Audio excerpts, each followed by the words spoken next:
പാലക്കാടും west Nile പനി ബാധിച്ചു മരണം. കാഞ്ഞിക്കുളം സ്വദേശിയായ 67-കാരനാണ് മരിച്ചത്. പ്രദേശത്തെ വീടുകളിൽ ആരോഗ്യവകുപ്പ് നിരീക്ഷണം ആരംഭിച്ചു. നിഖിൽ പ്രമേശ് ചേരുന്നുണ്ട്. കൂടുതൽ വിശദാംശങ്ങളുമായി നിഖിൽ, ആശങ്കയുണ്ടാക്കുന്ന വാർത്തയാണ്. എന്തൊക്കെയാണ് നമുക്ക് ലഭിക്കുന്ന മറ്റു വിവരങ്ങൾ?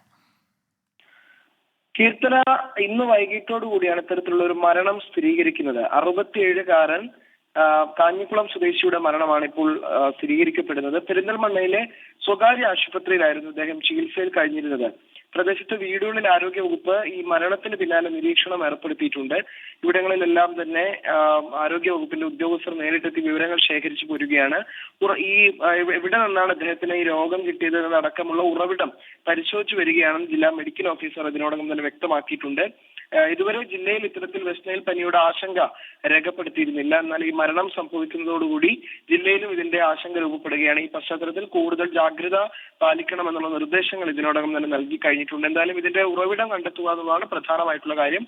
അത് ഇതിനോടകം തന്നെ ആരോഗ്യവകുപ്പ് അതിനുള്ള ശ്രമങ്ങൾ ആരംഭിച്ചു കഴിഞ്ഞിട്ടുണ്ട്. കീർത്തന, ശരി, പാലക്കാട് നിന്നുള്ള വാർത്തയാണ്. വെസ്റ്റ് നൈൽ പനി ബാധിച്ച കാഞ്ഞിക്കുളം സ്വദേശിയായ 67-കാരൻ മരിച്ചു എന്നുള്ള വാർത്തയാണ് വരുന്നത്. പ്രദേശത്തെ വീടുകളിൽ ആരോഗ്യവകുപ്പ് നിരീക്ഷണം ശക്തമാക്കിയിട്ടുണ്ട്. ഒപ്പം ജാഗ്രതാ നിർദ്ദേശവും നൽകിയിട്ടുണ്ട്. നിഖിൽ പ്രമേശാണ് വാർത്തയുടെ കൂടുതൽ വിശദാംശങ്ങൾ നൽകിയത്.